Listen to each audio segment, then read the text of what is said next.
नमस्कार दोस्तों, आज हम चाइल्ड डेवलपमेंट में जानेंगे विकास के सिद्धांत। क्योंकि यह सीखना बहुत ही जरूरी है, जानना बहुत ही जरूरी है विकास का सिद्धांत होता क्या है और इसकी जरूरत क्या है।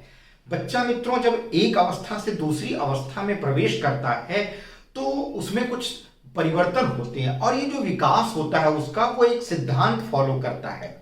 इस विकास में, इस बदलाव में एक सिद्धांत का पालन किया जाता है। और वे कौन कौन से सिद्धांत हैं जिनका पालन बच्चा जब एक अवस्था से दूसरी अवस्था में प्रवेश करता है तो किन किन सिद्धांतों का पालन किया करता है या होता है, वे हम जानेंगे। देखिए, विकास की दिशा का सिद्धांत, बच्चे का जब विकास होता है वो एक अवस्था से दूसरी अवस्था में परिवर्तन करता है तो एक ये सिद्धांत है पहला वाला कि विकास की दिशा का सिद्धांत। उसमें एक दिशा होती है।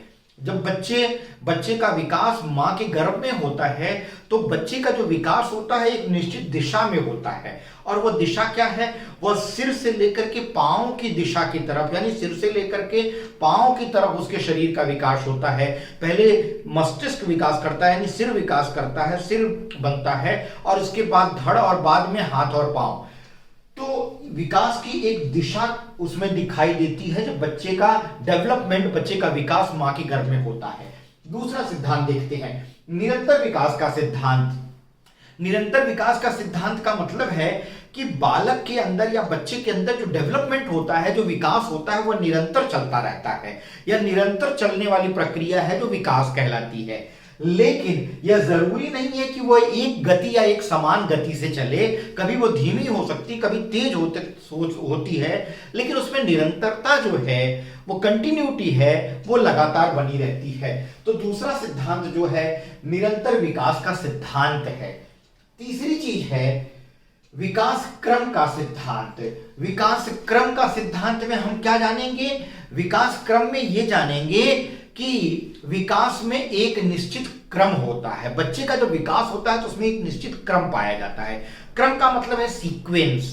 जैसे बच्चा जब 3-4 महीने का होता है तो वो धीरे धीरे किलकारियां मारना चालू करता है। उसके बाद थोड़ा और उम्र बढ़ती है, यानी 6 महीने के लगभग होता है तो वो खिलखिला करके हंसता है, मुस्कुराता है। उसके बाद वो 6 महीने से थोड़ा ज्यादा उसकी उम्र होने लगती है तो वो बा, माँ इत्यादि शब्दों का अपने मुंह से उच्चारण करने लगता है। तो उसमें एक क्रम देखा जाता है।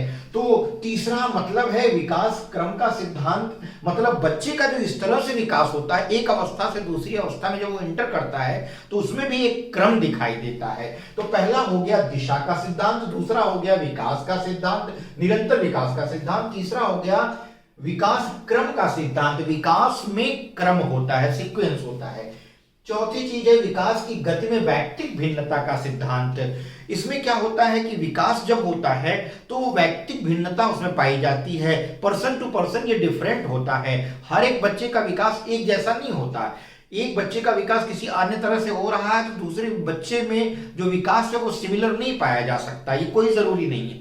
यानी हर एक बच्चे का विकास एक अलग तरह से हो सकता है, उसमें समानता नहीं देखने को मिल सकती है। कुछ में थोड़ी तीव्र गति से हो सकता है, कुछ में थोड़ी मंद गति से हो सकता है।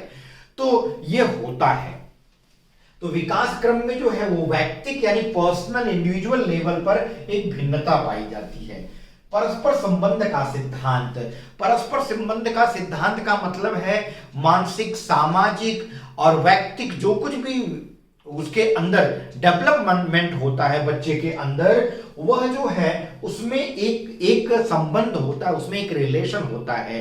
यानी उसका शारीरिक विकास कहीं ना कहीं उसके मानसिक विकास को बहुत कुछ उससे संबंध रखता है। इसी तरह से शारीरिक और मानसिक विकास का उसके अन्य तरह के विकास से, जो उसका जो हम कह सकते हैं कि उसका जो अन्य तरह का विकास होता है समाज में, वातावरण में, उस पर उससे भी संबंध होता है।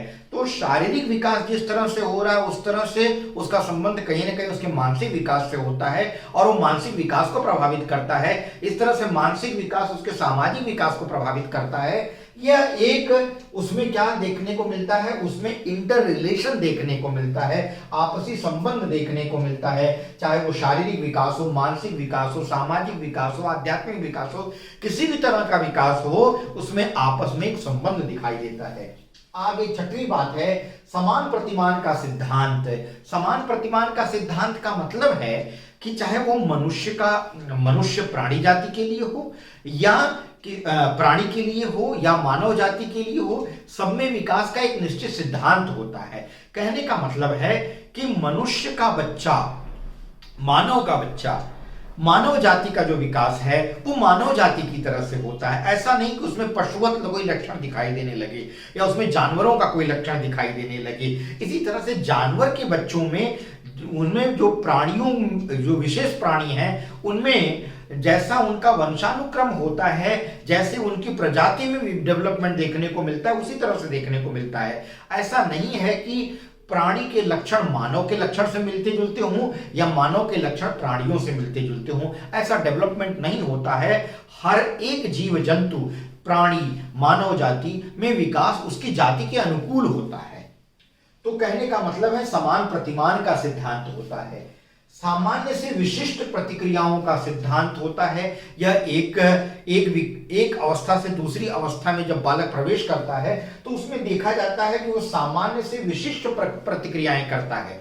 कहने का मतलब है पहले किसी चीज को बताने के लिए या व्यक्त करने के लिए अपने विचारों को, जब वो छोटा रहता है तो वो किसी चीज पर प्रतिक्रिया जाहिर करने के लिए वो मुंह से ध्वनियां भी निकालता है, साथ ही साथ अन्य अंगों का भी प्रयोग करता है। बाद में वह जैसे जैसे उसका शारीरिक विकास होता है, मानसिक विकास होता है, वैसे वैसे वह उसके लिए विशेष शब्द का प्रयोग करता है, उंगली से इशारा करने लगता है। तो कहने का मतलब है सामान्य से विशिष्ट प्रतिक्रियाओं का सिद्धांत, मतलब पहले उसमें एक जनरल सा व्यवहार नजर आता है, धीरे धीरे जैसे उसका शारीरिक और मानसिक विकास होता है वो एक विशिष्ट तरह से इशारा करने लगता है। आगे वंशानुक्रम और वातावरण के मध्य अंतःक्रिया का सिद्धांत। वंशानुक्रम, सिद्धांत में डंडी नहीं लगी थी। वंशानुक्रम व वातावरण के मध्य अंतःक्रिया होती है, इंटर रिलेशन होता है एक दूसरे का। वंशानुक्रम का मतलब है हेरिडिटी से जो चीजें सिस्टम से चली आ रही हैं उनका वातावरण के मध्य एक अंतःक्रिया होती है। ठीक है, जो बच्चा अपने कह सकते हैं बाय बर्थ कोई चीज रखता है, अपना नेचर रखता है, वो नेचर जब वातावरण के साथ आता है तो वातावरण में वो बहुत कुछ चीजें सीखता है, तो उनका आपस में क्या होता है, इंटर रिलेशन होता है, अंतःक्रिया होती है। तो ये कुछ सामान्य सिद्धांत थे विकास की, जहां बालक एक अवस्था से दूसरी अवस्था में प्रवेश करने पर ऐसा देखा जाता है कि इन कुछ कॉमन सिद्धांतों का पालन करता है। तो मित्रों, मैं समझता हूं आज की वीडियो आपको पसंद आई होगी। आगे मैं कुछ महान मनोवैज्ञानिकों के सिद्धांतों को आपके सम्मुख लाऊंगा। तो अगली वीडियो चाइल्ड डेवलपमेंट में मेरी वही होने जाने वाली है। तो मैं उम्मीद करता हूं कि आप इसी तरह से अपना प्यार, अपना सहयोग बनाए रखेंगे। चैनल पर नए जुड़े हुए हैं तो चैनल को सब्सक्राइब कर लीजिए, लाइक बटन हिट करना मत भूलिए, और साथ ही साथ अगर कोई सुझाव है, कुछ कहना चाहते हैं आप हमसे, तो कमेंट बॉक्स में जरूर लिखिए। आप सभी का बहुत बहुत धन्यवाद।